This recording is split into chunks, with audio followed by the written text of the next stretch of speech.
विदर्भ देश के राजा भीष्मक के 5 पुत्र और एक पुत्री थी। पुत्री का नाम रुक्मिणी था, जो समकालीन राजकुमारियों में सर्वाधिक सुंदर और सुशील थी। उससे विवाह करने के लिए अनेक राजा और राजकुमार आए दिन विदर्भ देश की राजधानी की यात्रा करते रहते थे। उन दिनों कृष्ण के रूप, सौंदर्य, गुणों और पराक्रम की गाथाएं समस्त भरतखंड में गूंज रही थी।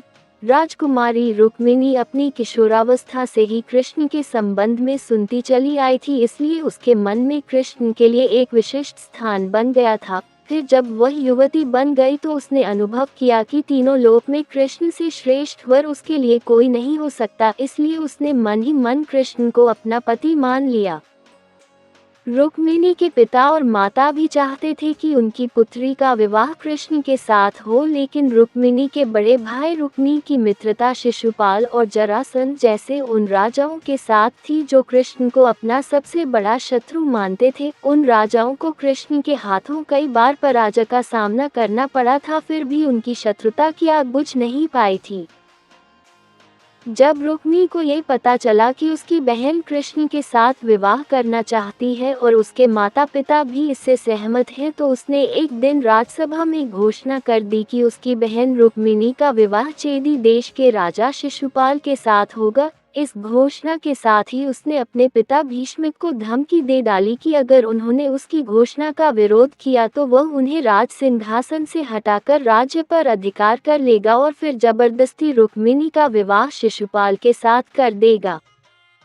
राजा भीष्मक को अपने राज्य जाने की तो उतनी चिंता नहीं थी जितनी चिंता अपनी प्रजा के कल्याण की थी। वह अच्छी तरह जानते थे कि रुक्मी के राजा बनते ही राज्य की वही हालत हो जाएगी जो शिशुपाल और बानसूर जैसे अत्याचारी और निरंकुश राजाओं के राज्य की है। ये सब सोचकर उन्होंने रुक्मी की घोषणा का विरोध नहीं किया।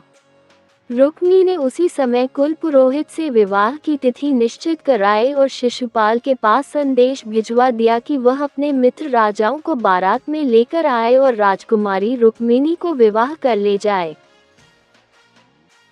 जब रुक्मिणी को अपने बड़े भाई की इस करतूत का पता चला तो वह बहुत दुखी हुई। उसने मन ही मन कृष्ण को अपना पति मना लिया था और यह आर्य कन्याओं के धर्म के विरुद्ध था कि जिसे वह पति के रूप में वरण कर ले, उसके होते हुए किसी दूसरे व्यक्ति को अपना पति बनाए। सोच विचार करने के बाद उसने अपने एक विश्वस्त ब्राह्मण को बुलाया और उससे कहा कि वह द्वारिका में कृष्ण के पास जाए और उन्हें ये संदेश दे दे कि रुक्मिणी वर्षों पहले से उनका अपने पति के रूप में वरण कर चुकी है, लेकिन उसका बड़ा भाई रुक्मी बलपूर्वक उसका विवाह शिशुपाल के साथ कर देना चाहता है। इसलिए कृष्ण आए और उसका हरण करके ले जाएं। यदि वह न आए तो वह अपने प्राणों का अंत कर देगी।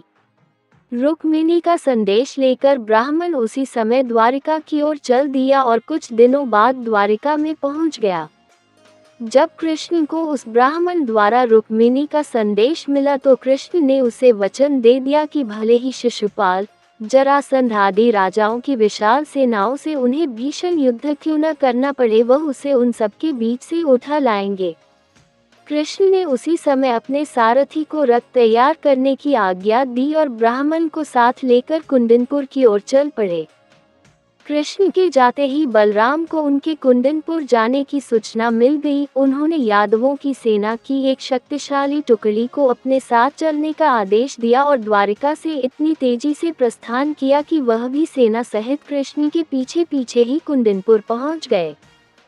कृष्ण और बलराम के पहुंचने से पहले ही शिशुपाल अपने साथी राजाओं की विशाल सेनाओं के साथ कुंदनपुर पहुंच चुका था। शिशुपाल के मित्र जरासंध, शाल, पौंड्रक, दंत, वकभ और विदुरथ आदि अनेक राजाओं की कई अक्षौहिणी सेना बारात में सम्मिलित थी।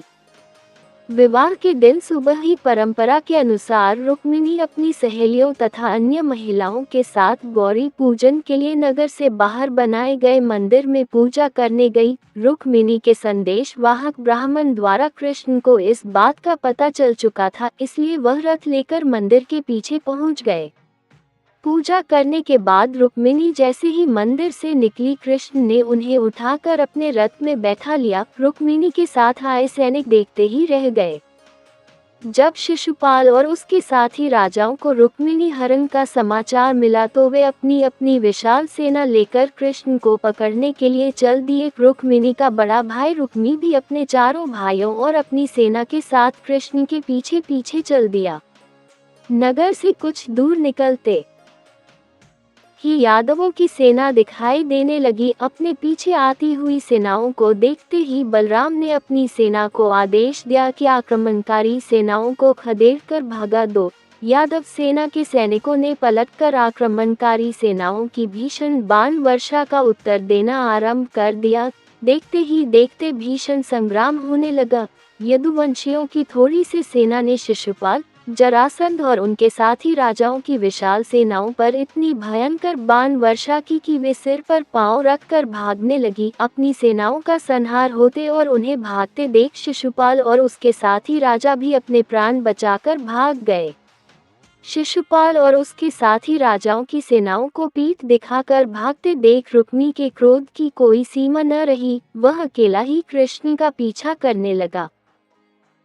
कृष्ण रुक्मी से युद्ध करना नहीं चाहते थे, लेकिन जब रुक्मी ने अपशब्द कहते हुए उन पर आक्रमण कर दिया तो विवश होकर कृष्ण को शस्त्र उठाने पड़े। उन्होंने पलक झपकते ही रुक्मी के रथ के घोड़ों और सारथी को मार डाला। रुक्मी भी उनके बाणों से घायल हो गया। कृष्ण ने तलवार संभाली और झपट कर रुक्मी को पकड़ लिया और उसी के उत्तरीय से उसके हाथ पैर बांधने के बाद उसके सिर तथा दाढ़ी मूंछों के बाल जगल जगल से मूंद कर उसे कुरूप बना दिया।